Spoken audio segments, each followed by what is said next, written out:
This episode is sponsored by Blue Chew, and this message is for the men out there. If you need a little assistance, Blue Chew got you.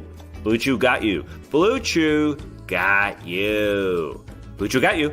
Blue Chew is a unique online service that delivers the same active ingredients as Viagra and Cialis, but in chewable form and at a fraction of the cost. Blue Chew's tablets help men achieve harder, stronger erections to combat all forms of ED, which stands for erectile dysfunction. We've learned some things this season. ED, erectile dysfunction, contusion, bruise, beef, rebounds, and no, beef is not a euphemism for anything else in this situation. Blue Chew is an online prescription service, so no visits to the doctor's office, no awkward conversations, and no waiting in line at the pharmacy, and it ships right to your door in a discreet package. The process is simple. Sign up at BlueChew.com, consult with one of their licensed medical providers, and once you're approved, you'll receive your prescription within days. It's all done online. Blue Chew's tablets are made in the US and they prepare and ship direct, so it's cheaper than a pharmacy. So if you could benefit from extra confidence when it's time to perform, visit BlueChew.com for more details and important safety information. And we've got a special deal for our listeners. Try Blue Chew free when you use our promo code NODUNKS at checkout. Just pay $5 shipping. That's BlueChew.com, promo code NODUNKS to receive your first month free. And we thank Blue Chew for sponsoring the podcast.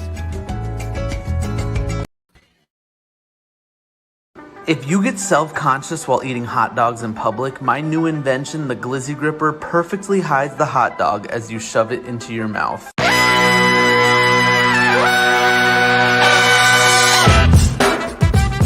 Good morning, sweet world, and welcome to the No Dunks podcast on the Athletic Network. It's Tuesday, June 8th. I'm J.E. Skeets, rolling with the homie in a nice t-shirt today. Tass Mellis. What's up, fellas? What's up, Tassie? Yeah, looking good. The dips. Top Shot Hot Boy, fellow freak, Trey Kirby. Ayo. Hey, yo. The international man of mystery, taking it to the max, Lee Ellis. Friend. And last but not least, making the magic happen, it's JD. Hello. There he is. Here we are. Shout out to the stream team for joining us live right now on YouTube. Smash that like button. Leave your comments below the video and in the stream team. And subscribe to No Dunks on YouTube. A couple new vids coming for you later today. New Top Shot Hot Boys, because Trey Kirby scored himself a Meagle pack yesterday there. That's right. Got my metallic gold Lee Ellis MGLE ready to rip open sometime this afternoon, Skeetsy. And of course, we got the big news. The Wedgie Moan finally dropped. We'll get into all of it this afternoon. Yeah, looking at about 4 p.m. Eastern time here on Tuesday. If you want to join us for a Top Shot Hot Boys and talk a little Top Shot. Keep sending in your questions and comments for the next Beach Steppin' podcast. Email them in, nodunks@theathletic.com. Follow us on Twitter. Send them in that way, at NoDunksInc, INC. We're going to hit the beach tomorrow. Yeah, Wednesday, tomorrow already. So you can join us live again on YouTube at around 3 p.m. Eastern in the afternoon there. All right. And finally, go grab your No Dunks merch, like that sweet shirt Tass is wearing, over at nodunks.com. So you can too do some great dips in your computer chair. Those arms were looking awesome. Okay, let's get into the action. We also got another award handed out. We'll get to a bit later in the show. But first, rejuvenated Chris Paul leading the Suns over the Nuggets 122-105 in Game 1. Lily, get us started. Big takeaway from this Game 1 victory. Well, for 2.5 quarters, the Nuggets were in control and looking pretty good. Jokic seemed to be doing his thing, and Chris Paul was really struggling. And then it was a huge third quarter run that the Suns got super hot. Everyone started hitting shots. The crowd was going wild. They got back into the game. They took the lead, and the Nuggets offense pretty much went cold from there. They couldn't get anything going. And the Suns, on the other hand, got it from everyone. Bridges was great. Torrey Craig had a huge dunk. Devin Booker had a monster three. And then the start of the fourth quarter, Chris Paul, who honestly in that first half just really seemed to be struggling, was an absolute master, a technician, if you like, to start that fourth quarter, getting into his mid-range there, hitting those shots, finding guys outside in the pick and roll as well, and then hitting a three dagger over Paul Millsap. Kevin Harlan, a brilliant call last night from Kevin Harlan on the call, described it as squeezing their throat. And that's really what it felt like. It just felt like Chris Paul was like, okay, give me the ball. I'm going to close this one out and make sure that this is a safe one. He stayed until about 2.5 minutes left in the game, and it was an 18-point lead. And it was just, that's what Chris Paul, that's why the Suns traded for him, to come over and show them how to close out these games in a playoff environment. I thought it was just a really fun game. And a couple of points I took out from it as well. I thought DeAndre Ayton probably wins the battle of the big men in this one. He couldn't really stop Jokic, but I don't think Jokic could really stop him at the other end either. I think Ayton going 20 and 10 on 9 for 13 shooting. You'll take that every time from the Suns. We know Ayton isn't a great defender, and Jokic is one of the toughest guys to match up on. And I actually thought for Monty Williams, I thought Jay Crowder did a decent job just bodying Jokic. He's obviously giving up a ton of height there, but I thought Jokic wasn't able to just sort of slip past him and get any of those easy buckets late in that third and fourth quarter there to try to keep Denver in it. So I certainly like him more than I like, a Saric or a Kaminsky getting minutes there on Jokic. It's not easy for whoever it is, but I thought the Suns did a decent job, and I thought Jokic also just ran out of gas a little bit in the second half there. But if you're the Nuggets as well, I saw some good signs, and I think this one, while ended up being a pretty convincing victory for the Suns, I saw some good things as well. And I thought, they tried to exploit Devin Booker on defense. I think that's going to be a focus of theirs going forward.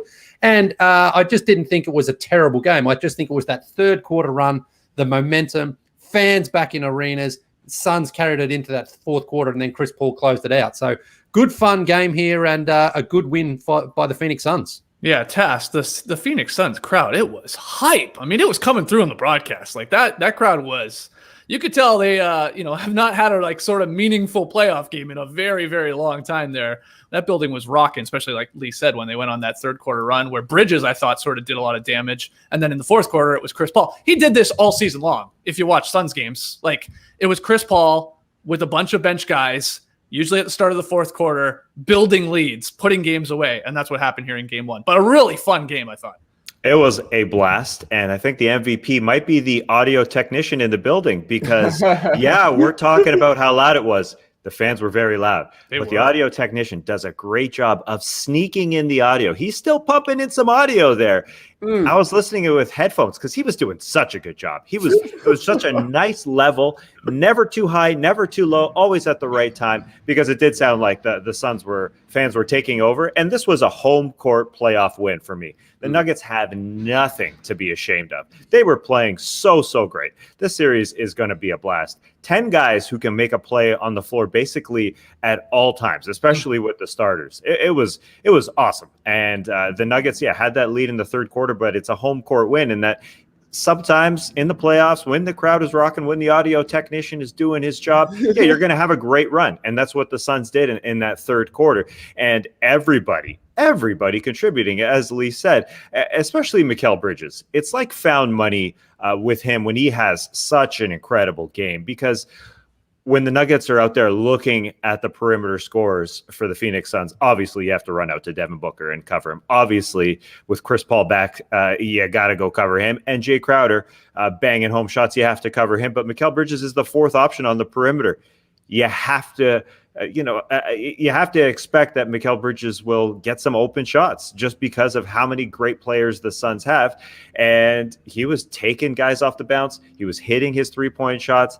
The fact that he can come in and have a night like that where he ended up 8 of 12, I believe, that's perfect stuff. And the difference in this series might be Chris Paul being back. I mean, he didn't look like himself in the first round at all. And he had an incredible fourth quarter with 14 of his 21 points, where he took over. But nothing to be ashamed of from the Denver Nuggets. The one-on-one battle between Jokic and Ayton that Trey talked about coming into the series, we'll get to, that was extremely, extremely key. That Ayton, everybody talking about, Luka and Trey from the 2018 draft class during this postseason. While Mikal Bridges and DeAndre Ayton making their names known throughout this game. But this series is a blast, and it's just one game for me. I think the Nuggets will be back. But obviously the Suns got to feel damn good as well, getting contributions from 1 through 12, plus the audio technician. He's their sixth man. Yeah, I guess so. I guess their 14th man has got to be Guy Fieri sitting courtside. Yeah. That's a good omen. If he's sitting courtside, that means your team could win the championship. I thought he was a Warriors fan, but apparently his son was rocking the Suns jersey. I imagine he has more than one spot on the West Coast. So sure, loaning a little star power there. That's when you knew it was over. But incredible performance by the Suns. And I thought Ayton like you're saying, Lee, by not losing the battle with Jokic, he basically won the battle with Jokic. If they're going to play to a draw, that's an advantage, no doubt, for the Suns. He played basically the exact same minutes as Jokic last night. I think they both ended up at 36 minutes and 25 seconds, only one personal foul call, and he was doing such a good job playing straight up defense on Jokic that the Nuggets weren't able to get those easy double teams, pass. Somebody's shooting a wide open three, maybe Michael Porter Jr. from the corner. But if I'm the Nuggets, I'm feeling all right after this because that was a lights out game for the Suns. Like y'all are saying, the crowd was hype. I'm seeing in the stream team Skeets, they're saying that Phoenix Suns Arena greater than Madison Square Garden at this point. Maybe it was the audio technician. Sure. I don't know. But after that alley-oop to Torrey Craig in traffic, they showed those kids going nuts. That's got to be the greatest moment of their lives as Phoenix Suns fans. That was wild stuff. Nuggets, though, don't panic. They get better as these series go on. They figure things out. They've been one of the most resilient teams in the league the past 2 years. Obviously, they came back from down 3-1 twice last season. They lost game one against the Blazers. They just got to have a little bit better attention to detail. I think Michael Malone said they gave up 8 and 1s last night. That can't happen. You got to play a little bit tougher. It would be nice if Will Barton came back. It'd be nice if Michael Porter Jr. is healthy. But really, you just got to win one game in Phoenix. So bad one for the Nuggets last night, but didn't seem like basically anybody was going to be able to beat the Suns. Yeah, they were riding high there, especially, yeah, you're right. I'm glad you brought up that Torrey Craig oop. My God, I thought the roof was going to blow off the place on that one. I was surprised Torrey Craig went up and got that one. Yeah, that was tough. I mean, it was pretty high for Torrey Craig. I didn't know he had quite those hops in him, but he had 9 points, 7 boards in 15 minutes against his former team. He was in Denver for a while, of course, before making his way to Milwaukee, and they decided they didn't want him or need him at all, and maybe they could use him right now because we'll get to that series. But yeah, everybody on the Suns played incredible because even Booker, like 21 and 8, picking his spots. You guys said 8 and 20 and 10. Chris Paul, Lee, you called him a technician, spot on. Like his ability to just go pick and roll, switch hunting, right? Like deciding on the court, like, who do I want on me here? Let's make this. Like he really is like a chess master in that sense. Like that's why he's called the point guy, because it's like his just control of the game and every piece on the board is pretty wild. And he is looking healthier, like you guys said, because it was just mid-range jumper after mid-range jumper, usually after a couple switches to get the guy he wanted on him. And there was nothing they could do about it. And then if the attention was on him, of course, he's going to find the open guy as well. Yeah, I mean, that's what was missing in those couple of games against the Lakers in game 2 and 3, where he just couldn't shoot. He didn't have that confidence in his arm. But again, last night in the fourth quarter, because it was still a close enough game that the Nuggets could have, gotten back into it. And Chris Paul's like, there's just no way I'm letting anyone do this. And so he would dance with the big man, hit that mid-range, and then on the second chance opportunity with Paul Millsap there, you could see it coming. You could see he's going, I'm getting this shot up. Did a little dance afterwards. And again, that was one of those situations that just sort of felt with that home crowd behind them, it was just a dagger. And there was still about 8 minutes to go in the game, but it just felt like, okay, Chris Paul is not walking off the court with a loss here tonight. So he is so incredibly fun to watch when he's at his best. Like a lot of guys, when they're just feeling it and they're in that groove and they decide how they're going to go about scoring or setting up their teammates, it's fun to watch. So, yeah, this really does set up to be a fascinating series, though, because it certainly wasn't an embarrassing loss for Denver. It was just they just sort of got outplayed there for a quarter and a half. It really wasn't even a quarter and a half. It was about a 12-minute to 14-minute stretch over that third period into the fourth period where they got outplayed. But that was enough for Phoenix to take this one. So interested to see how they respond to this one, the Nuggets, because as Trey was saying, they pretty much often lose the first game of a series, and then they start to figure it out. It's almost like the LeBron strategy they lose. I mean, they do that and then things get going. So, but again, so enough good signs that the Nuggets are going to have another one, except for, their backcourt wasn't very good, and then Monte Morris off the bench was pretty bad for them in this one. And he was fantastic in the Lakers series. Exactly. In the Blazer series. Yeah. In the Blazer series, he gave them real punch off the bench, but just not last night. But that's okay. It's one game, first game of the 7-game series. So I expect a better performance from Denver in game 2. Yeah, you pointed out too, Lee. One thing that I thought was, good for the Nuggets, I guess, was putting Devin Booker in action, and Aaron Gordon went at him multiple times and sort of had his way with him. I mean, he's obviously much bigger. I thought Aaron Gordon was aggressive. Now, the flip side of that is maybe the Suns are like, that's okay. We'll live with that any day of the week. Aaron Gordon's going to beat us. Are you kidding me? Sure, make the ball go to him as much as possible. Make him take as many shots. But if that's the strategy or not from the Suns defense, I don't know. But he did play well, I thought, and put Booker in the basket a couple times because he's just way bigger than him. Yeah, well, that's just one way they can try to exploit a mismatch there, and also you saw Gordon on Booker on the other end a couple of times as well. So you can't have Jokic just have to control every single offensive possession. Other guys have got to say, okay, I've got Booker, I'm just going to go inside. Finished 8 for 14, 18 points. That's not a bad return there from Aaron Gordon. So I think you're just going to see it again. I mean, this is something we haven't seen so far for what Trae Young's had to do for the Atlanta Hawks. So I think in that aspect, Michael Malone's like, we have to find other guys have to be able to go out there and create a basket for themselves. We have to have other guys contributing to the offense. So I expect to see them try to do that more often because Gordon's a big load there. I mean, he's got at least 5-6 inches, I think, on Devin Booker. So you've got an advantage like that. You've got to try to exploit it. Tass, do you think the Nuggets do need Will Barton or PJ Dozier back in this series, like to pull it out, or can they do it even without them if those guys didn't play? And by all accounts, they might be back this series at some point. Yeah, it's a good question because the Suns feel like they have more weaponry in every position. So, my first thought is, sure, the Nuggets could use some more offense, but I think they need more Joker. I don't like the offense going through Aaron Gordon very often. I don't think it makes a lot of sense for him to be their second leading scorer. That's a win for the Suns. I think Joker needs to have a bit of a better game. I mean, he was solid out there, but the ball was, doing a little. It was slipping through his fingers a little bit. He just didn't have a great Joker game. At 10 of 23, he can shoot better than that, and 4 turnovers. It just wasn't a perfect Joker game, and that's entirely fine. But when you're on the road and it's a tough game, you just can't afford to have these little runs. Like at the end of the second quarter, they had a chance, the Nuggets did, to increase that lead, and Joker passed up a shot, or he was in the post actually with Jay Crowder, and he told Campazzo to go to the other side, and then they threw it way over. It was a crazy pass from the other side of the court to get it to the post to him, and he chucked it sort of off the side of the backboard. It was a bad shot on the near side, and then next possession it went through Porter Jr.'s hands. They just have to be sharper, and I get the idea. Hey, we need these guys back, but at the same time, what if they struggle for a game and a half or two because they're rusty? With the Suns, they're not going to falter. I don't think the Suns are going to beat themselves in this game. So I get the idea, but there's worry that comes with that, especially with Chris Paul. I mean, I think the sharp guys on the Nuggets just have to be sharp because it seems like Chris Paul is back, baby. It seems like they have another guy to help close a game. Devin Booker didn't have to close game one whatsoever. That Chris Paul was up, was handling the ball up 16, 2:30 left. Devin Booker was looking for it. Chris Paul said, "Look at the clock." I mean, you could see on the ISO of him, on the close up of him.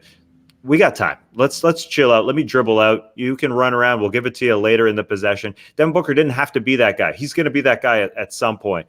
So some things to worry about. But yeah, it's a good question about Will. And I would say no. I would say I'm just worried now that the Nuggets don't get one here in Phoenix. So Rust isn't a great idea right now for the Nuggets, for me anyway. And bringing some of those guys back. Yeah. And we did see them, like we said. Monte Morris was incredible in the last series. Austin Rivers had incredible moments in the last series. Campazzo had his moments. Had a beautiful pass in this one too, Lee. I'm sure you were geeking out over that one, that little over-the-head flick back to Joker. But yeah, I think they could really use a guy like Will Barton so, at this point, because you just have you already gotten more than you even hoped for from some of those guys I just mentioned, like sort of the Nuggets reserves that have been pushed into these more starting minutes? And maybe you're right, Taz, it could backfire, but I guess we'll see what happens in game 2. I don't think there's any word that he's going to be back for game 2.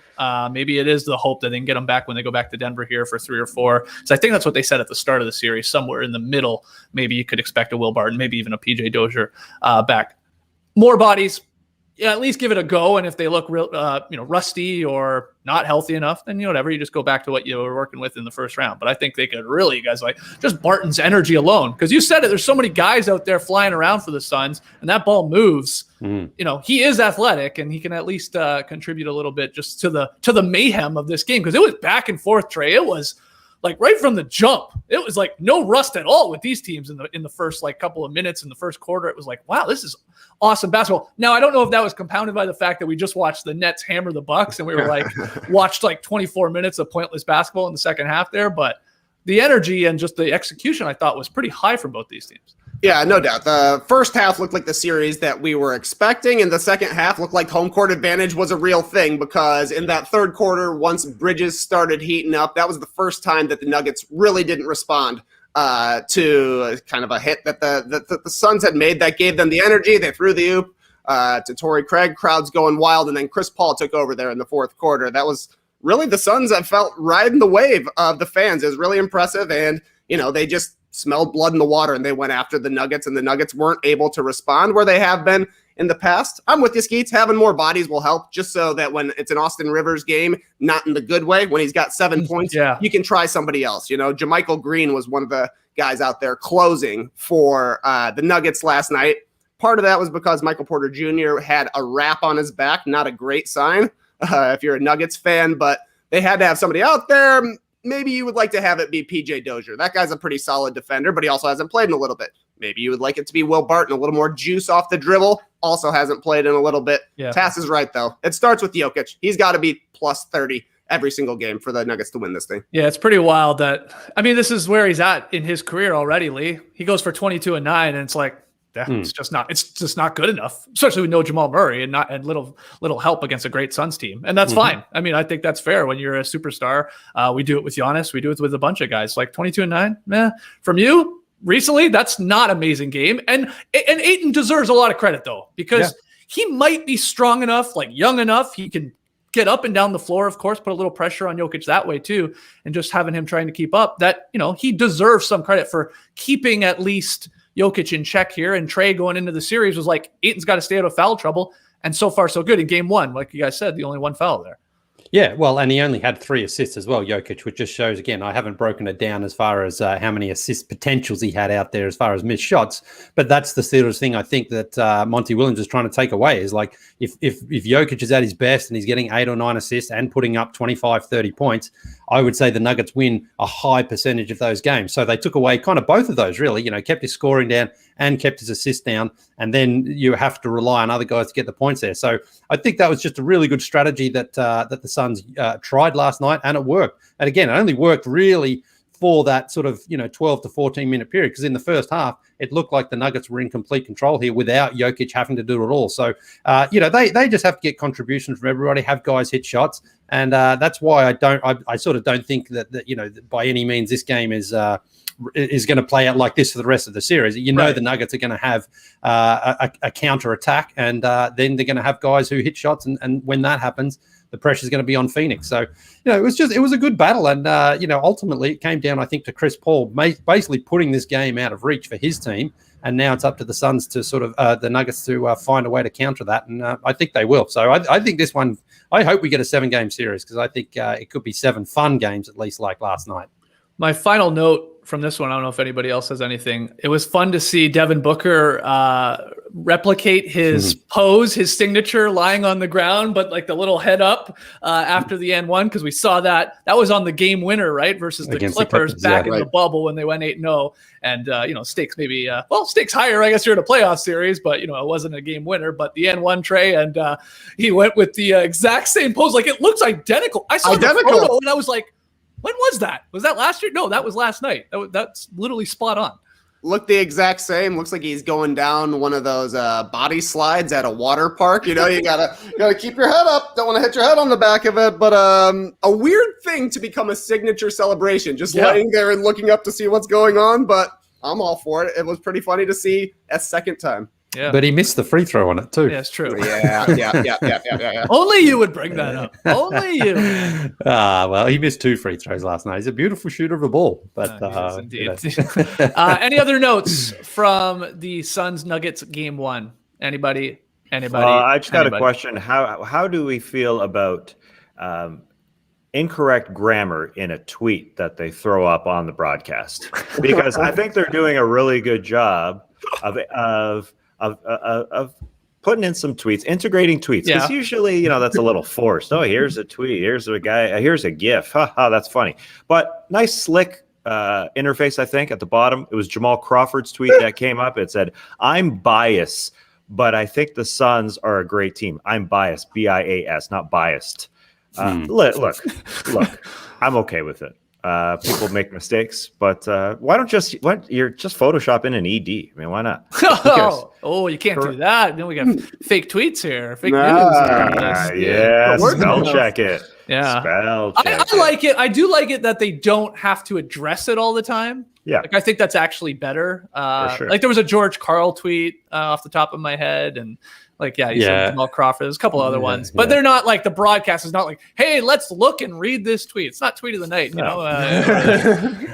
okay. I'm all right with it. Just a tweet that happened. I'm kind of surprised Jamal Crawford hasn't tweeted. I haven't retired yet, FYI. He's never going to retire. He'll be available on a roster when he's 54. I think Jamal Crawford keeps himself in great shape, keep himself ready. So he was on a podcast with David Aldridge on the Athletic NBA show. I think it wasn't more than a month ago, and he was basically saying I'm ready because he is ready. Sure. Obviously.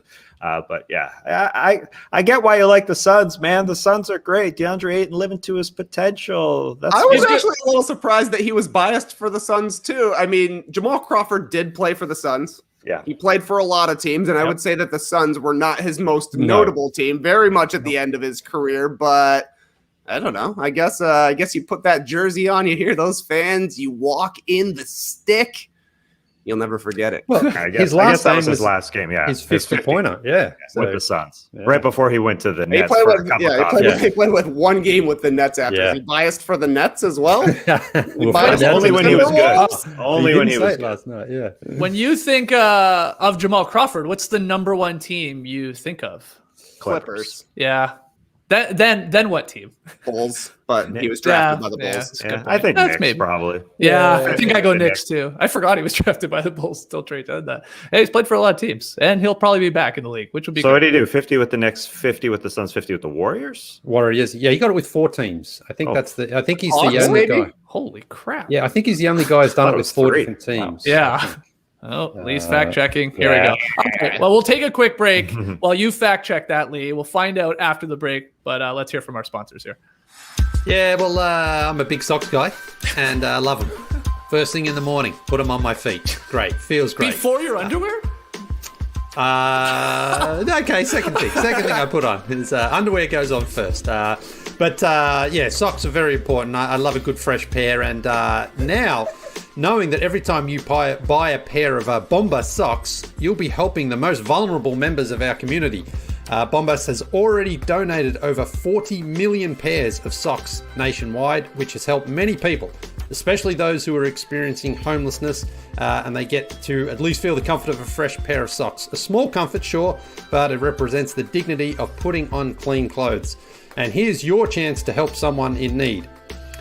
Give a pair when you buy a pair and get 20% off your first purchase at bombas.com/nodunks. That's bombas.com/nodunks for 20% off your first purchase. bombas.com/nodunks, helping you and helping others in need. Are you feeling drained after working out or playing basketball or just doing regular household chores? I did yard work for the first time in literally decades this weekend, and I felt like it nearly destroyed me. Well, if this has happened to you, you might want to give this great new supplement, True Niagen, a try. That's right, True Niagen fuels the body's energy engines. It maintains cellular metabolism and even supports heart health.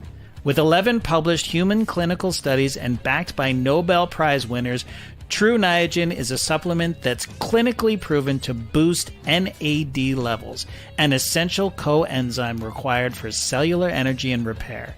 Taking True Niagen can help with muscle recovery after a workout.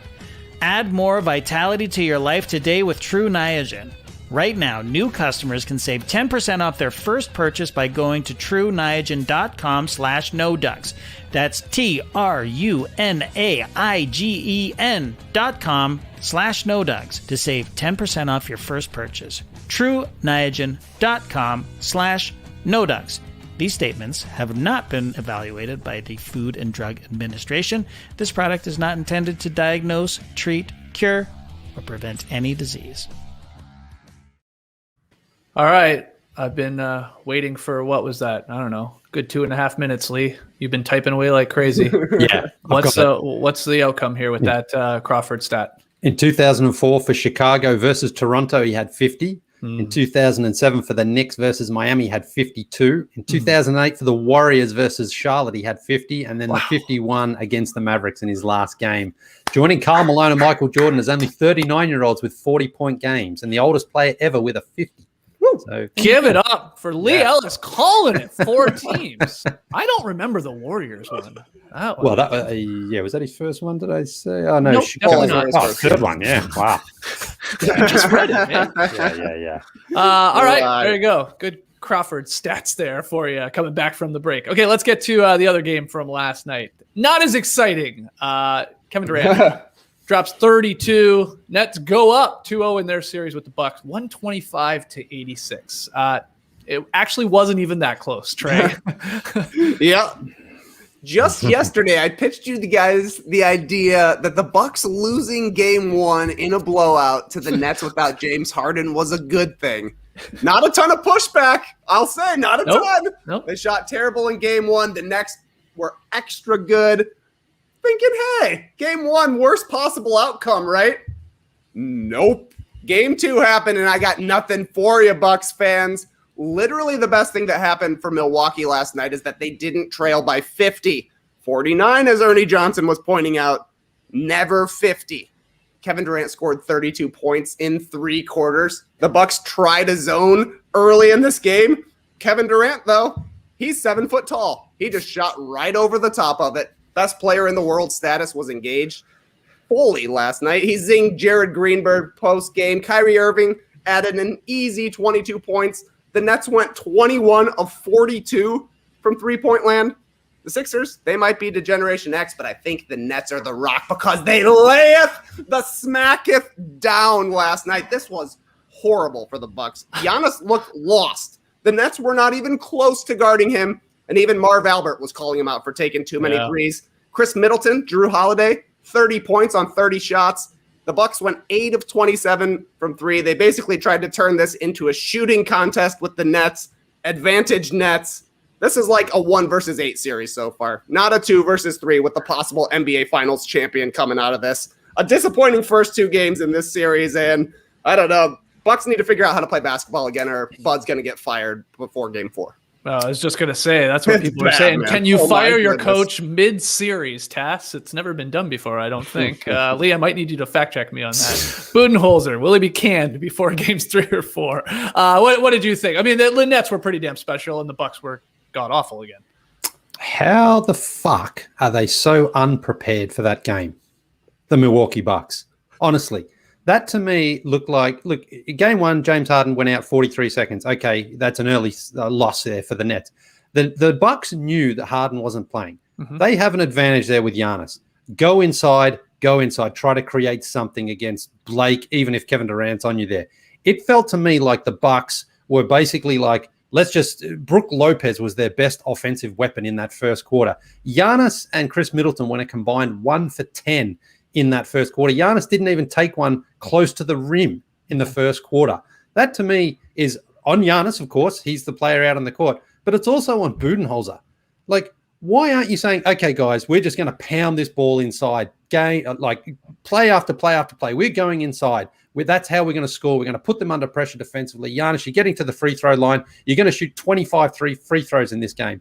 No, he shot 7, made 2 of them. Got to make 8 of them. I was going to say, how many would he make of 25 free throws? Like, he's shot. Might be a part of the problem, to be honest. He's attempted 8 3-pointers in the series and 10 free throws. Yeah. I mean, that's, again, partly on Bud, but it's also on Giannis to be like, what are you, like, go in there. Go in and have some sort of play. He had a little baseline fadeaway. Okay, he's hit that. Okay, at some point throughout the season. But in the first quarter, you've got to be inside, aggressive and attacking. And Chris Middleton, he came down, shot a 3, a rush 3, and then a fadeaway long 2 over who? Guess who he shot that over? I looked at it this morning because I couldn't believe it when I was watching it. Guess who would be the worst person to shoot a fadeaway long 2 over about a minute into the game? Kyrie Irving. Kevin Durant. Yeah, I was going to say, I was guessing Durant, yeah. I mean, like, that's just... Chris Middleton shot his pants. Of course he did, yeah. He panicked big time. After that's what I mean. Chris Middleton, Middleton doesn't get to the free throw line a ton, about 4 attempts a game throughout the season. He's been there for 2 free throws so far in this game. At some point, you think the Bucks are like, we just got to get someone inside, just get a free throw, get to the line, do something. That was the most embarrassing performance from a team that legit thinks it's a contender last night. Budenholzer seemed completely lost, and he at no point was just like, guys, take the ball inside. Somebody take the ball inside. Put Blake Griffin. Blake Griffin threw down a dunk as if it was 10 years ago last night. He looked great. So I think this was a humiliation for Milwaukee, and they have to do some serious soul searching to turn this series around, because you can't go out and get punked by 50. It wasn't 50, but it was 50. I'm rounding up here. 49. I'm rounding up here because they deserve to be humiliated completely by this. When, again, James Harden sitting on the bench looking like a waiter out there. I thought he was going to start serving drinks to people in the first row.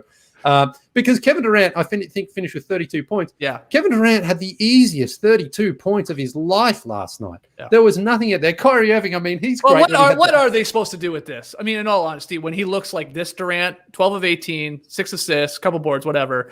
Like, PJ Tucker is too slow. Yeah. Drew Holiday, who is a great defender, if you actually watch the possessions where he's on Durant, you're like, damn, look at him move. Look at him stay in front. Body him up a little bit. But he's just too small. Like, because then Durant just like, all right, I'll just shoot over you. And then, Giannis got on him a couple times, and KD broke his ankles 2 or 3 times. I'm like, at that point, when KD's like, pre-injury KD, at the height of his ability KD, there is no way. I don't know even what Bud's supposed to do in this situation. But make it a little more difficult, I get it. But he just looked unstoppable to me Durant last night. Good offense always beats good defense, no doubt about it. But if he puts up 32 and it's all on Giannis, you're like, well, that was the best chance. Yeah, that was the best chance. Not PJ Tucker had 2 fouls early. And PJ Tucker he's looking like Danny Green on Trae Young out there. Sure, he's physical, moves his feet, but cannot contest those shots. And again, Durant, there's no like, oh, just do this and you'll stop Kevin Durant. He looked so in his groove last night. But come on, man. Budenholzer's got to do something and just say, Giannis, all right, he's yours, man. Do whatever you can, because otherwise we're just getting embarrassed, and it looks like I have no idea what I'm doing. And sadly, that's it. I mean, game 2, this was not technically a must-win, but surely it was not a 49-point loss either. And this was over in the first half. Mm-hmm. I was disgusted with the Bucks' performance last night. Sounds like you're going to ground the Bucks. No basketball until Sunday. He's not angry. He's disappointed. Like Roxana came down and said, how's the game going? I'm saying, look, Mike Budenholzer has forgotten more about basketball than I will ever know. He's an NBA coach, right? But I'm sitting here going, how can he not run anything to get Giannis just moving towards the basket? Run 4 screens if you have to. Giannis, you just go inside. We're going to put the ball up high. You catch it, and you just flip it in. That's it, because they've got no one who can contest it. Giannis decided not to go inside, too. He had Blake in front of him standing in his way, and he should have danced around him like he always does, or gone through him and just allowed Blake to pick up a foul, because that's what would have happened, and he didn't. He can also run a screen to say, all right, if Blake's there, we're just going to run somebody so you can get inside. Giving the ball to Giannis 20 feet from the net, facing it, it's like the dumbest thing they could do. I'm with you. And then we've seen this before, so it's nothing new. When Nick Claxton came on, he's picking Giannis up, saying the 3's there if you want it. Yeah. Giannis, I'll just pass it off to someone else. Giannis, come on, man. What is going on out there? Not one legit shot in the paint in the first quarter for Giannis. That's just outrageous to me. Outrageous. Wow. Tass, are you as upset with Giannis and Bud and the Bucks as Lee Ellis is here this morning? Oh, obviously. I'm furious. Danielle came downstairs and she asked, how's the game going? And I said, what an embarrassment. What an absolute embarrassment. I thought, listen, your stars got to play like stars. We can blame Coach Bud for not having his team go inside. Giannis did that in the first game, but he had the option to do that in this game, and he chose not to. In that first quarter, Blake was standing there quite vulnerable underneath the hoop, and Giannis chose not to. I mean, maybe that's the coach just not having them sort of fired up for their game plan, but he's the superstar. Coach Bud, I don't think he's on the floor. That Coach Belly is not out there. It's Giannis, it's Middleton, and it's Holiday. They have to play like superstars. and to try and match the Nets. Now, maybe they tried to match them in a shooting competition, sure, but they just didn't do it very well. I mean, they shouldn't be in a shooting competition. Kevin Durant is the best offensive player in the last decade in this league, and he's going to get 30. Of course he is. Yeah. So Giannis has to do it his way, and Middleton has to play better, and they just haven't. And I don't know if they really truly believe they're a contender. They beat the Miami Heat in that first game. It was a coin flip of a game, and they went up 1-0. It was an ugly game from the Heat, and then they got their confidence. But they haven't got their confidence in this series, and I don't think it's coming back. I don't see why it would come back because I'm not sure they truly believe it. And Drew Holiday is, one of everybody's favorite players. He is such a great player, such a good defender. But now he's got that max contract, and he kind of he flies under the radar in terms of criticism. He wasn't a great offensive player in this game, and he hasn't been able to really find his. Game one was better, but he's getting paid like a superstar, and the way the Bucks are constructed, where Giannis isn't necessarily going to have 35 or 40 every game because he can't shoot, because sometimes he doesn't dunk on everybody, because the playoffs teams build a wall against him. Drew's kind of got to be better, and they gave him the ball in the first play to try and find his flow, and they called the play for him, and he rimmed out, and then it was just kind of downhill from there for the entire team. And maybe that's on Coach Bud for not bringing them all together, but if I'm Giannis, being here year 8 in the league, it's just time to lay at the smackdown as The Rock does. He's got to bring it. It's like blaming Coach Bud for Giannis not dunking on Blake Griffin, who is a billion inches shorter than Giannis is. I don't know. It's a little short-sighted. Giannis knows how to dunk. Just do it. Yeah, but Bud's got to make it clear. We're running stuff here. Yeah. We're running stuff for Giannis. That's what you're doing. Giannis, you're getting the ball and you're going inside. That's what you're doing. You're not settling for these pissy little mid-ranges early in the game. If you're up 25, that's when you can have one of those mid-ranges. But early on, you've got to show the aggression. And that's got to come from Bud drawing up play after play, just saying, it's all going through Giannis. That's where he's our leader, and we're all going to flow off him. Then Middleton will get some shots. Then PJ in the corner can hit that. And then other guys get going. But it starts with Giannis. And if he's not being aggressive and he's not going to the hoop, then the other guys are kind of looking around going, well, I guess I have to score. And you saw Drew Holiday hit a banker. That was, I think, their first field goal. Yeah. And it was just, that was kind of like there's nothing else happening out here. I may as well shoot it. And Budenholzer just didn't seem to at any point show any sort of like, all right, we're mixing things up, we're changing this. It was like, all right, we're getting completely smacked in this one. Yeah. It was just an embarrassment for everybody. Yeah, Laura came home last night and she said to me, how are the games? I said, call your dad and say he can't be a Bucks fan anymore because my friend Lee Ellis is going to ground them and he's not letting Giannis shoot mid-range jumpers until they're up 25. Basically saying, hey, no dessert until you finish your vegetables, Giannis. Yeah. But honestly, eat some vegetables, Giannis. The guy needs to be at the rim every single time. We talked during the regular season. Remember, the Nets were laying off Giannis like crazy. We're like, are they going to do this? Are they going to do this? Because he was just kind of like taking the runway and getting into the rim and scoring. And that's what it's got to be. But I mean, that's a hard thing to do for 4 quarters every single game. But that's why you're the MVP. That's why you're the man out there. You got to live in the lane. And then, maybe once you're up 25, you get to take that delicious 15-footer. And maybe then after you've seen a couple of shots go in at the rim, maybe it's a lot easier to make that shot. You know what, the Nets, I know we say it a lot. They'll give Giannis as many threes and as many mid-ranges as he wants. You can shoot 25 of those. We don't care because you're not punishing us inside.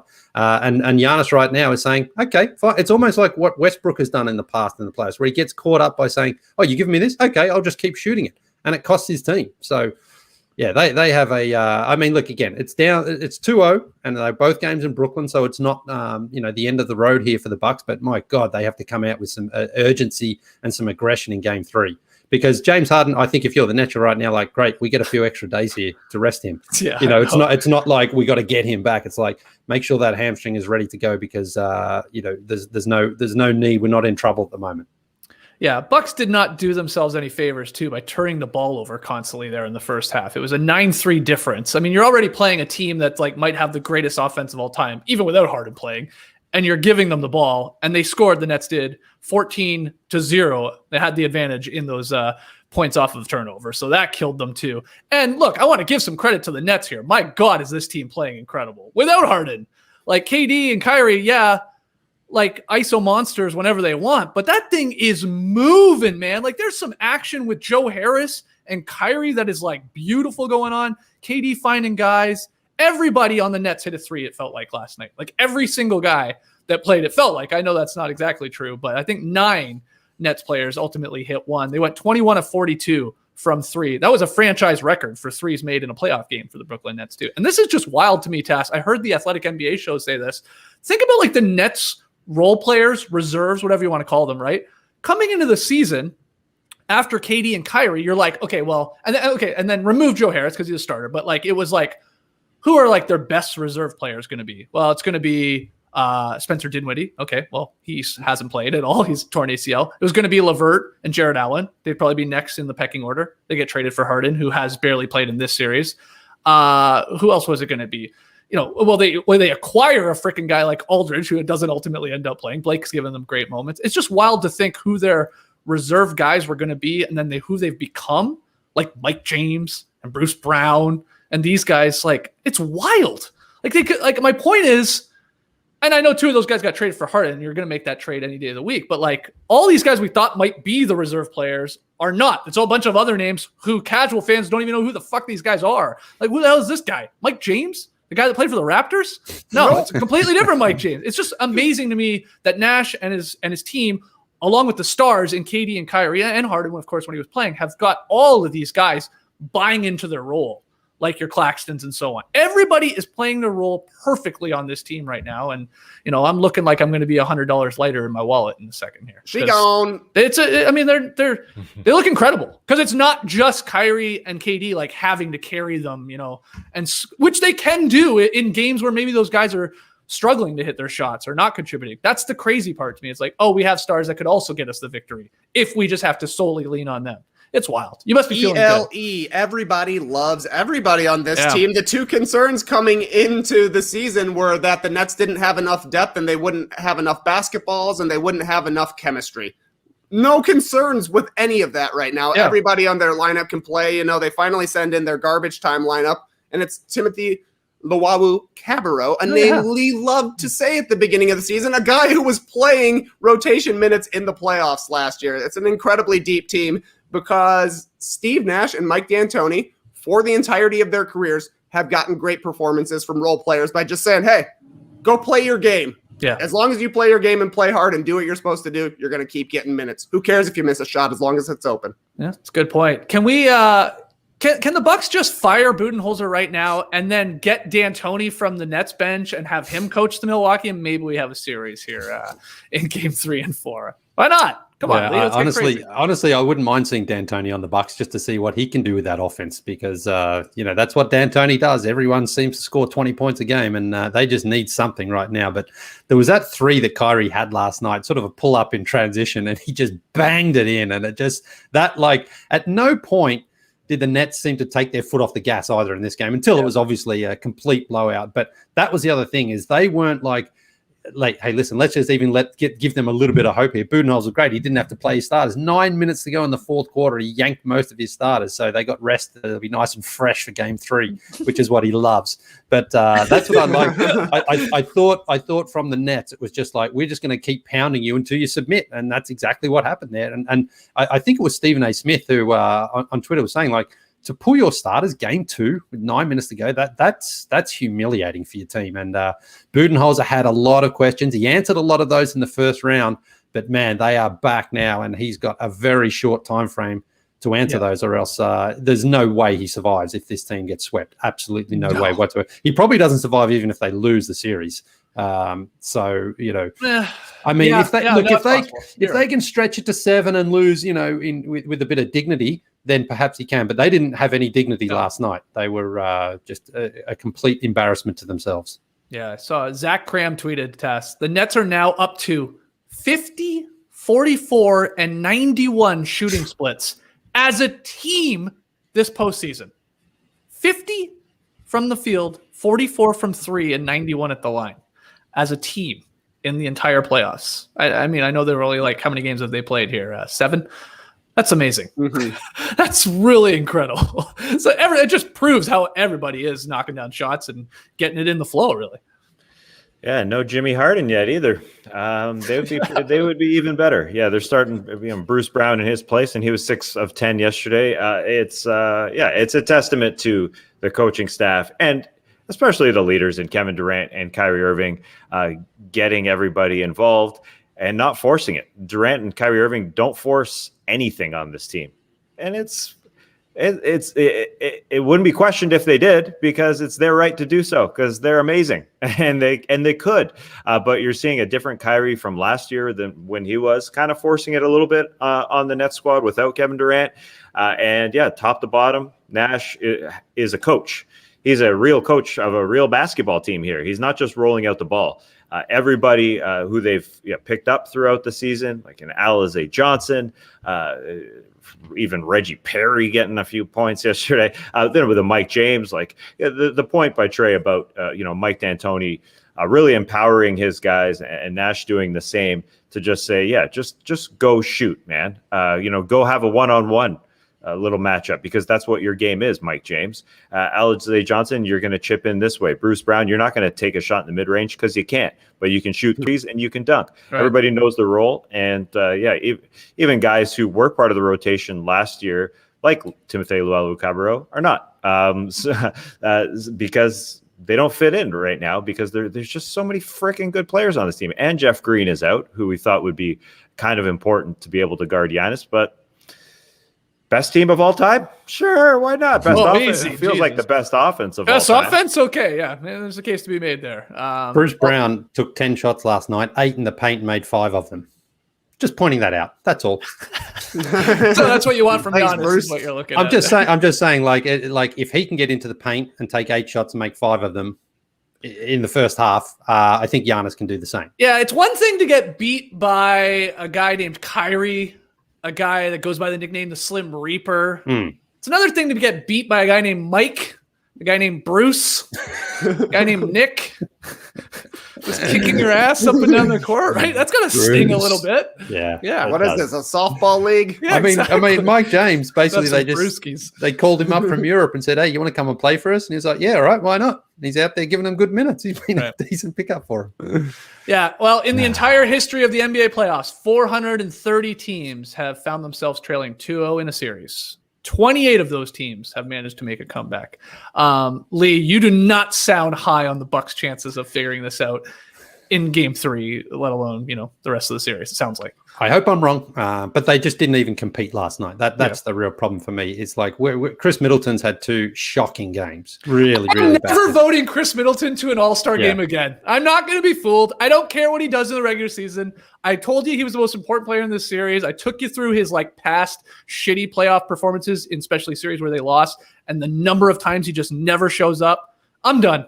I'm done with him. I know he's good. He's a great regular season player. He's not that great in the playoffs. I mean, I hear as a Raptors fan time and time again, oh, look what Pascal Siakam did. Where's Pascal Siakam? Where's him? I mean, Jesus. He gets buried. I know Raptors fans are crazy. But where is, do Bucks fans do this for Chris Middleton? We did nothing. I know he ended up getting some points. His box score looks okay at the end. He was 0 for 8 to start this game. You said it, Lee. He was panicking, with shots I've never even seen Middleton try and take, and that again, let alone hit. And then he was turning the ball over too. He was shook. Because I don't think it's wow, Durant's just shut him down. It's you're just taking these silly shots and not making them, and then losing the ball. And they need him to be out there and be aggressive. The same thing. He didn't even get to the free throw line once last night. Come on, man. Anyway, look. Come on, man. Look, listen.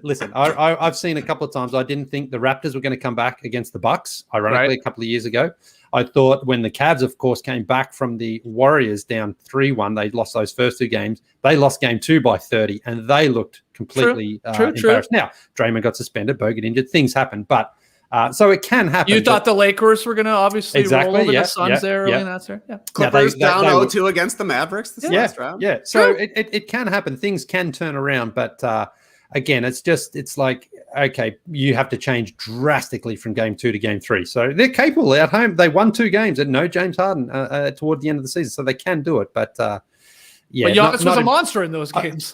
And listen, I picked the Nets to win this series, so I was just really pissed off that they just didn't compete from the start in this game last night. The Nuggets last night kind of just got overrun. A bit of an avalanche happened, but they fought, they battled. It was a good game. The Bucks didn't compete last night. Anything to add, gentlemen, to this Game 2 blowout or this series moving forward? Tass, have you already figured out how you're going to spend your $100 that I'm going to be paying you? And just so everybody knows, the bet is not this series. I mean, Tass needs his Nets to then beat, either the Sixers or the Hawks to win the Eastern Conference. Trae Young might save you $100. My last hope might be Ice Trae. But anyway, have you already figured out what you're going to do with that money, Tass? I'm just curious. No, I don't count my dollars before they're hatched. Okay. I can't wait to spend that in one go. Oh, what can I buy on NBA Top Shot? A half of a mom, a half of a bitk, a half of a duck, a half of a mo. Yeah, I can get a mo, I guess. Yeah, you get mo. We're gonna get you get 10 Simons probably. Yeah, the wedgie moment that is now Top Shot. Yeah. Wow. Okay. Let's get to the Coach of the Year news, and we'll look ahead to tonight's game. But got to take one final break to hear from some more sponsors. Hey, Tass, I know you're coming into a bit of money here pretty soon. What's the dumbest thing you've bought during the pandemic? I haven't been too crazy. Although, if you look here on YouTube, see some of that Velcro. It hasn't been holding up my foam core. Now, there used to be foam core. Whoa, computer down. You need some Velcro on your computer. Yeah. Computer down. Luckily, I've got foam core supporting it. Oh, nice. Anyways, go ahead, Trey. Bad Velcro. I need some Velcro on my computer. Keep going, Trey. Perfect. I noticed that you didn't say insurance. You chose bad Velcro, but as you know, Tass, Americans overspend on car and home insurance by billions every year, and apparently they underspend on Velcro. Nonetheless, that's money, the insurance money, that could have been spent on literally anything else, and that's where the Zebra can help. The Zebra is the nation's leading insurance comparison site for car and home insurance. In minutes, you can compare policies from every major provider for free, all on one independent marketplace. After a few quick questions, the Zebra pairs you with the right insurance company for you, helping you save time and money. There are no hidden fees or fine print about your personal information. And best of all, the Zebra has no stake in the policy you choose. They're just there to find the right coverage at the right price. Make insurance your smartest purchase yet. Visit thezebra.com/no-dunks to get your free quote today. That's thezebra.com/no-dunks. Summer school has started here in Atlanta, which means early morning start in my house, although that's nothing new. It's been that way for years now. But because it's not normal school, the boys have to get used to a slightly different schedules, different friends, teachers, and a different routine. Mm-hmm. And some of that is unknown and takes a little bit of getting used to. But I enjoy the fact that I can at least fill their bellies in the morning with something they know and I trust before they go to school.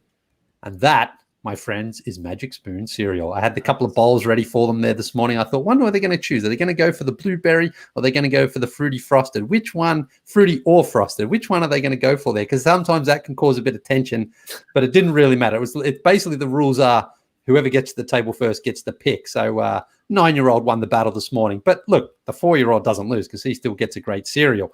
And that's the difference because when we were kids, remember we used to get juiced up on all those really high sugary cereals that just made everyone go crazy before school? Yeah. Good thing about Magic Spoon is that's not the case. They have 0 grams of sugar, 13 to 14 grams of protein, and only 4 net grams of carbs in each serving, only 140 calories as well in each serving. You're going to sweat that out in the playground here in like 2 minutes.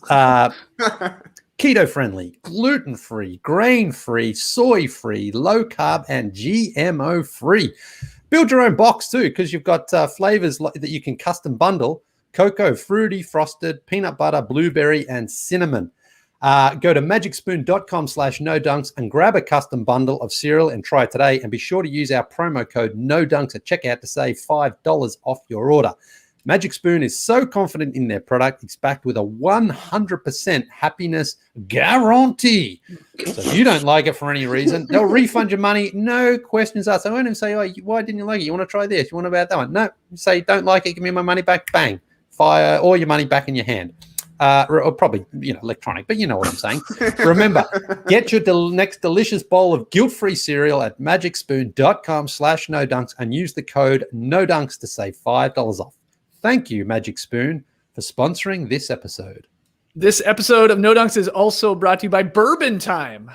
What's Bourbon Time? Well, let me tell you about Bourbon Time. Our friends at Jim Beam realize that the loss of the commute between the office and the home has affected how we wind down at the end of the day.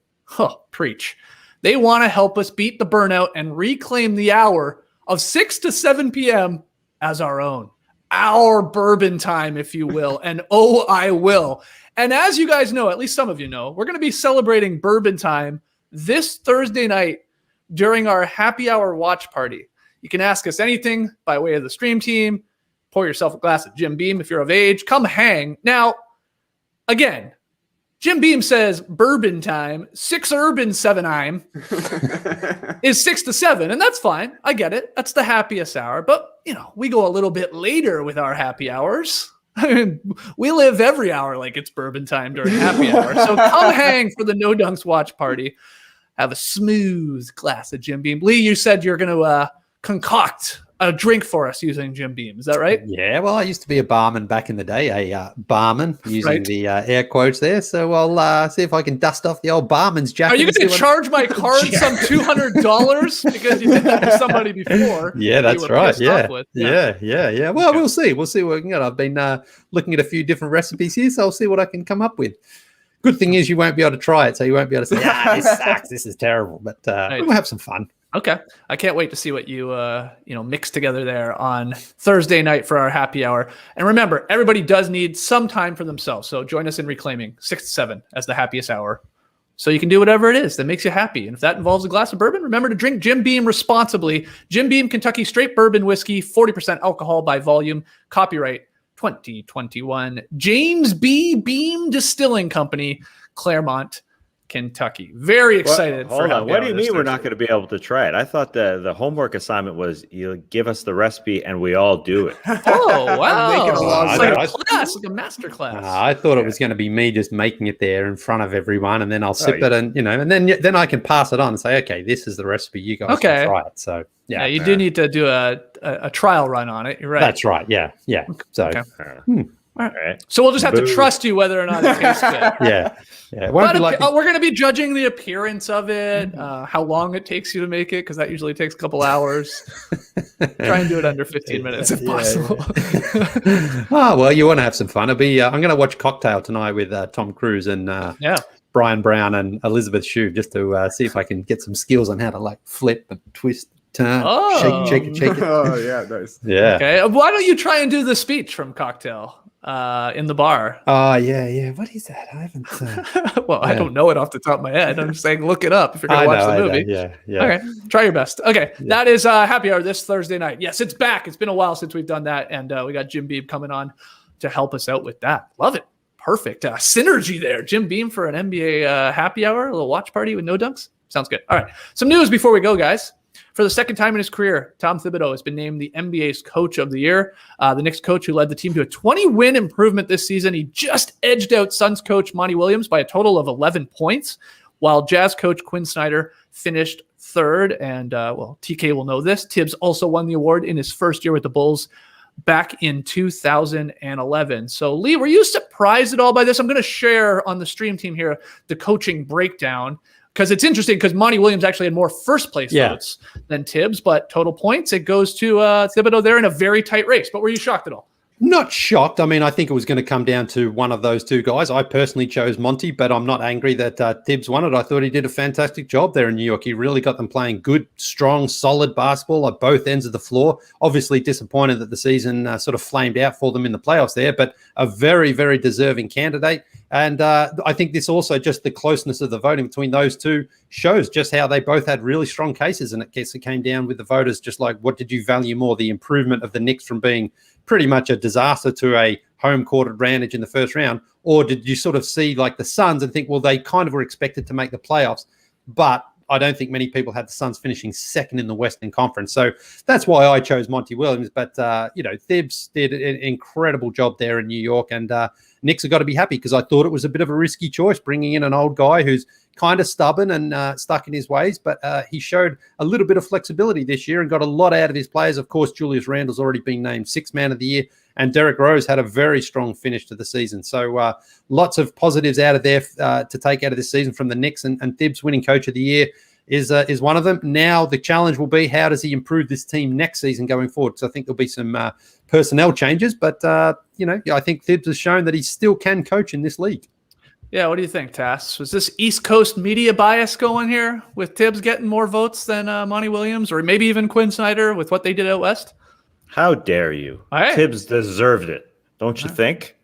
I mean, look, we thought it was going to be one of those three guys, so I don't know how you could be all that upset. But I do think there might be some East Coast media bias where you're watching Knicks games more.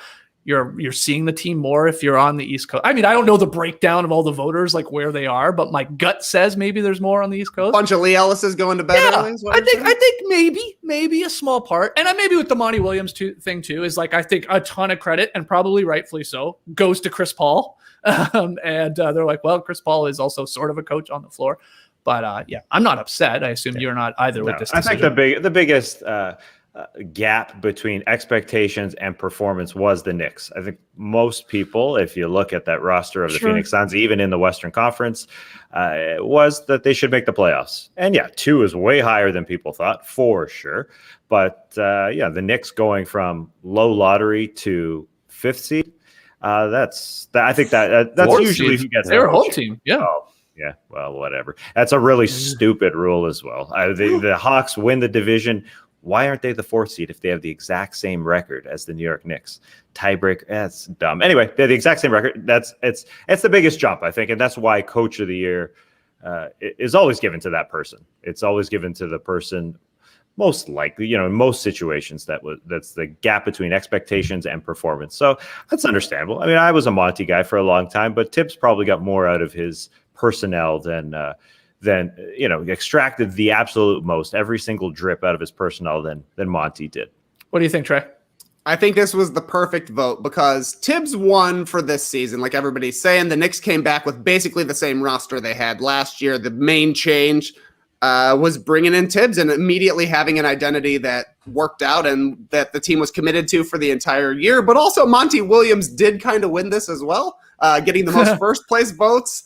And I think he may have even showed up on the most ballots. It's just the breakdown of it worked out differently. And I think that's fair because Monty Williams has probably been the coach of the year, but only if you include the past 2 seasons. You give a little credit for what happened in the bubble last year and taking that momentum from that 8-0, adding Chris Paul and continuing it on this year to have an incredible season to build up a team that also has an identity, but he's not going to get quite as much credit because we saw that Suns do pretty well in the bubble last year. And obviously they added Chris Paul, who kind of gets Coach of the Year votes as well. So it's almost like there are 2 winners here. But for me, ultimately, I probably would have voted Tibbs as well, just because the expectations were so low for the Knicks this year. For them to actually host playoff games, pretty impressive. Yeah, the Suns' expectations, I feel like it ran the gamut, right? I think there were some people that were very high on the Suns coming into the season, like, hey, maybe they will be like challenging for a top 4 seed. I don't think most people had them at 2nd, don't get me wrong, but I think there were people like saying, 4th or 5th, maybe in the West is doable. I think a lot more people said they'll be in the play-in race, Lily. There definitely probably were people still saying, no, don't buy into what happened in the bubble. They won't be a playoff team. They're still a couple years away. So like that, it was all over the map where most people, because it's the Knicks and 20 years of like futility, people are like, maybe they'll be in a play-in race. Probably not though. And then here they were having at least home court advantage there in the first round. And like Trey said, having an identity and winning just a ton more games than they did last year, which of course is impressive. And Tibbs deserves a lot of credit. So that was pretty amazing. I got 2 of the awards here, though. What awards do we have left, by the way? MVP, which we know we're just waiting on giving it to Jokic, and Defensive Player of the Year. Yeah. That's right. So it'll be interesting to see if Gobert wins that again. Simmons sneak it out. We will see. I'm sure we'll find out probably, I don't know, by the end of the week, or if not, early next week. Let's get to Tweet of the Night. Tweet of the Night. Wow. Jay Dizzle, Tweet of the Night, man. Yeah, tweet of the night. Thank you. It's actually an Instagram of the night, and it's actually from a couple of days ago. But I put it in my. It's really simple, actually. It's from none other than Tim Burton. Yes, the Tim Burton, not that other guy who's the film director. This is Tim Burton, my friend Tim Burton. Okay.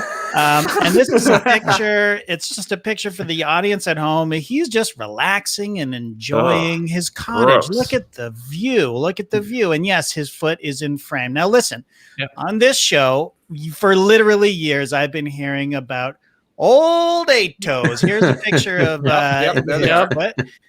he's actually got 5 toes, but they're fused together. Well, I'm going to go back to Tim Burton's photo. Yeah. Okay. Have a look at this. Nice of him to bring a 6-pack to the cottage. That's right. He has 6 toes on both feet. This is not old, new 12 toes. Wow. Now, where am I going with this? I don't know. It's a weird pissing contest. My friend has 12 toes, while Lee, your friends, only has 8 toes. So, well, they're combined for a complete set there, JD, at 20. So, there are a couple of fusers there, JD. It looks like the I think so. Wow. Yeah. Oh, That's my goodness. amazing. Oh my God. His feet are like insanely wide because of that extra toe in the mix. Tass, like, can you imagine trying to get this guy's shoes at Foot Locker back in the day? Sport This check. guy's wearing- God, I always say Foot Locker. New Balance extra wide for sure. Yeah. You'd get him in those double E's or quad E's. Matty Austin is looking at those thinking, wow, those are sweet feet. Matty Austin, what is he? What chunkers was he wearing? Those Azures? Yeah. Alta, maybe? Alta, Maybe something yeah, called- bricks. I don't, his toe box on those shoes was like that toe box that we just saw. Yeah. New 12 toes. ironically, I think Tim Burton would be a good character for a Tim Burton movie with those 12 toes. So, maybe there's something in it for him. Fascinating tweet of the night. Yeah. I'll throw that in air quotes, but it's great. That's great. Shout out to Tim Burton. Yeah. I know he's not listening, but definitely not. But maybe I'll send him this, and maybe he might enjoy it. He might not. I don't know. I was gonna say, does he have a personal or a private Instagram account? Like, did you just That's blow a up good question. his It's a toe good spot? question. It's I probably should have reached out to him before I posted a picture of his foot, but.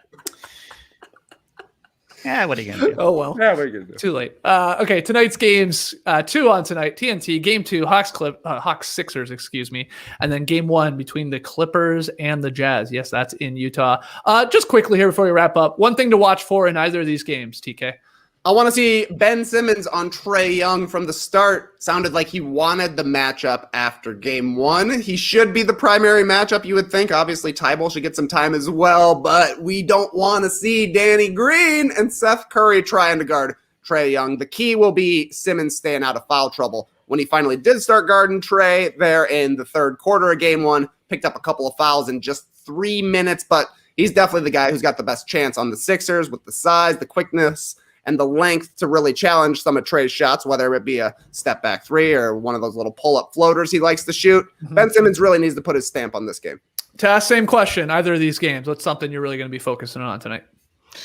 Well, I can't wait to watch the Jazz in the fourth quarter against Kawhi and the Clippers, because will Donovan Mitchell try and take over, or will the Jazz try and do what they've done a lot of the season and do it by committee? It's the classic best player versus best team scenario. So, yeah, the end of the game there, is Rudy going to be able to take away a bit of Kawhi, and is Donovan Mitchell going to be able to take everything he wants? It's going to be a great series. We got 4 series. One's a dud, which we should just hope that we've got 3 other good series. The one we thought was going to be like the finals matchup happening in the second round. Yeah, that one, unfortunately, right now is the dud. But the other ones are shaping up, hopefully, to be pretty good.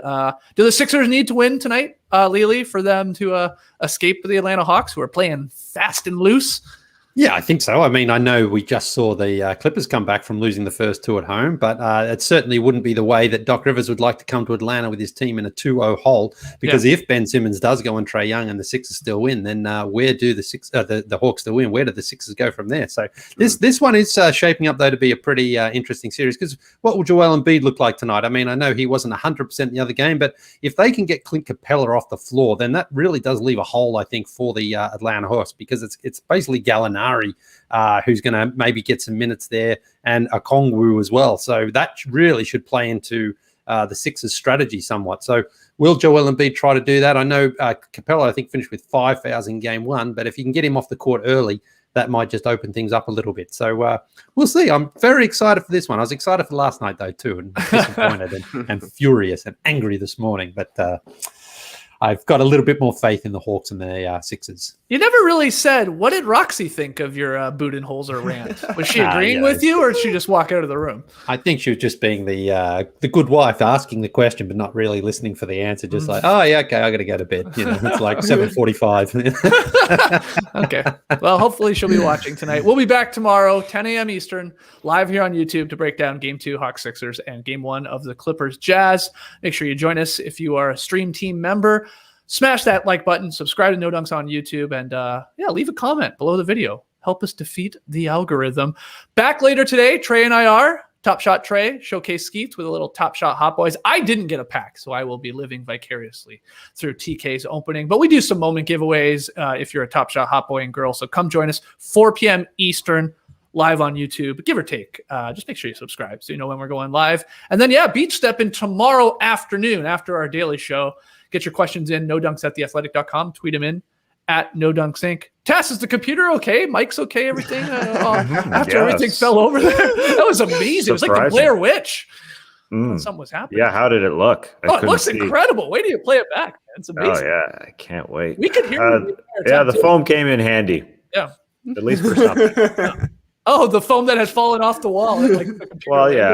I've got a collection. It's like a Tim Burton movie back there behind the computer. It's just sort of a hodgepodge of crap. No disrespect to Tim Horton. Tim Horton. Tim Burton. Got a double of foam back there. Freaky deaky.